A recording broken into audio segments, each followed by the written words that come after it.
Doutora, é interessante como a gente vê, né, essa questão da perda de peso, que é o objetivo de muitas pessoas, mas também motivo de muito estresse, porque tem muita gente que tem uma dificuldade enorme, né? Enquanto outros conseguem emagrecer facilmente, né, sem muito sofrimento, Sem muito e num sofrimento. curto período de tempo, tem gente que às vezes demora muito tempo para conseguir emagrecer e é um processo extremamente, né, Que tem a ver sofrido, com o dolorido. metabolismo lento, né? Aquela que emagrece rápido, principalmente a pessoa mais jovem, ela emagrece rápido porque o metabolismo acelerado, né? A gente vai envelhecendo, o metabolismo vai Vai ficando mudando, lento. vai ficando E lento. de algumas pessoas ele vai ficando ainda mais lento. Mais lento. E quanto mais idade, mais lento. Por quê? Por causa da falência dos hormônios, né? O ovário, principalmente da mulher, o ovário para de funcionar.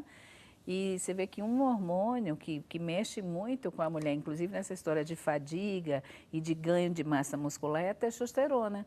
Que a testosterona é o hormônio masculino, mas que a gente tem também, que é o hormônio que dá vigor, que dá, diminui a fadiga, que diminui a celulite, que aumenta a massa muscular, que melhora a libido da mulher. E ele cai muito, né, nessa fase, né?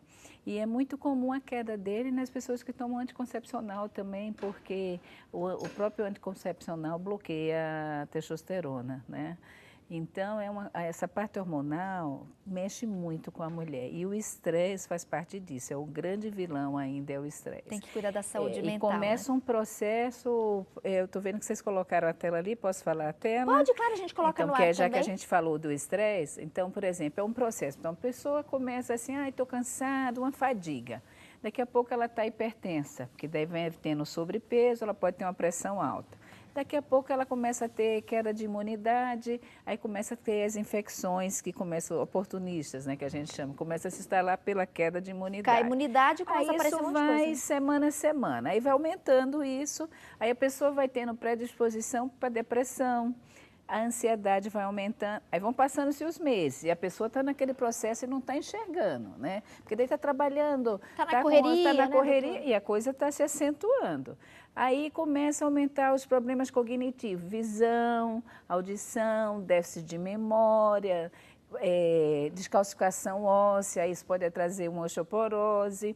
Aí os anos vão, isso aí começou no início, com a pessoa mais jovem, o tempo vai passando, ela vai envelhecendo, isso aí vai aumentando. Aí vem a osteoporose, a obesidade, doenças autoimunes e o envelhecimento precoce, né?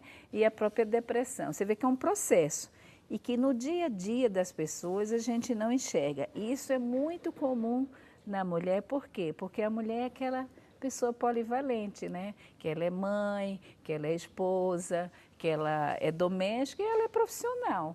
Então, essas coisas nos consomem e a gente não enxerga isso. A gente não consegue olhar para si e ver que as coisas estão mudando, né? Até que você entra num período de exaustão. E é por isso que hoje a mulher tem mais infarto do que o homem, porque as coisas vão piorando. E por que tem mais infarto? Porque junta com a fase da vida que começam as alterações hormonais. Né? E o hormônio, por exemplo, o estrogênio, melhora a parte cardíaca. E é exatamente uma fase que ele cai. Então, como é que a gente tem feito hoje para tirar a mulher disso daí? Né? Hoje em dia, graças a Deus, isso aí evoluiu muito com os tratamentos de reposição hormonal. Tem aquelas pessoas que não podem fazer, aí a gente entra... aproveitar, doutora? Fale. A telespectadora Mona Gouveia participou. Tati, a gente sempre ouviu falar da reposição hormonal e tantos benefícios que traz para a mulher.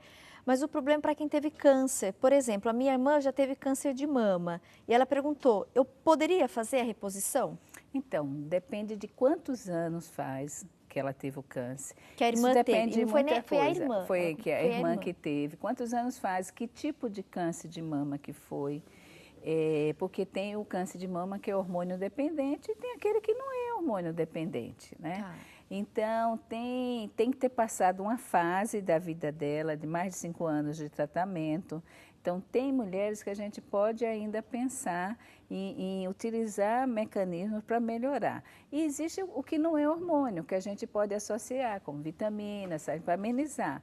Os cremes vaginais, para diminuir a atrofia. E tem aquela pessoa que pergunta assim, por exemplo, ela, que está fazendo a pergunta sobre a irmã. Quantas pessoas tiveram câncer de mama nessa família?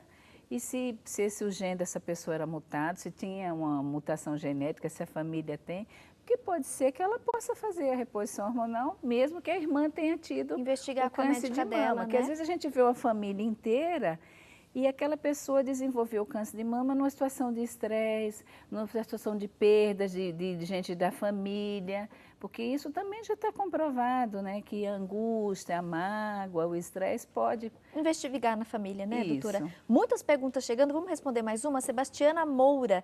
Tati, eu não tinha dificuldade para emagrecer, mas depois comecei a usar pílula, fiquei com muita dificuldade. Pode ser o hormônio do anticoncepcional? Eu tenho um filho que está com 10 anos e desde que ele nasceu, comecei a usar.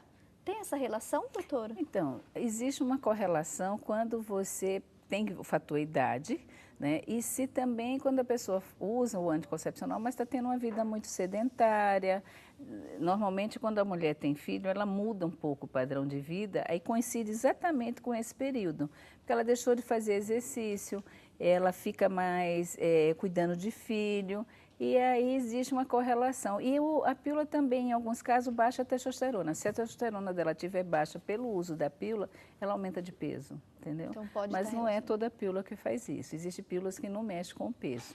Por isso que a gente, quando vê a pessoa, você vê o histórico da pessoa e tem que ver qual é o melhor anticoncepcional para aquela pessoa, entendeu? Então vale a pena ela também passar. Vale a pena passar com o ginecologista para ele poder orientar, porque existe essa mudança. Por isso que a gente pode provocar se ela aumento pode do peso. provocar ou não. Por isso que a gente pede assim, olha, minha amiga está tomando tal pílula, vou tomar também. Não faça isso, porque pode ser que a sua amiga possa tomar e você não possa. Perfeito. A gente vai continuar aqui com a prosa e respondendo as suas dúvidas.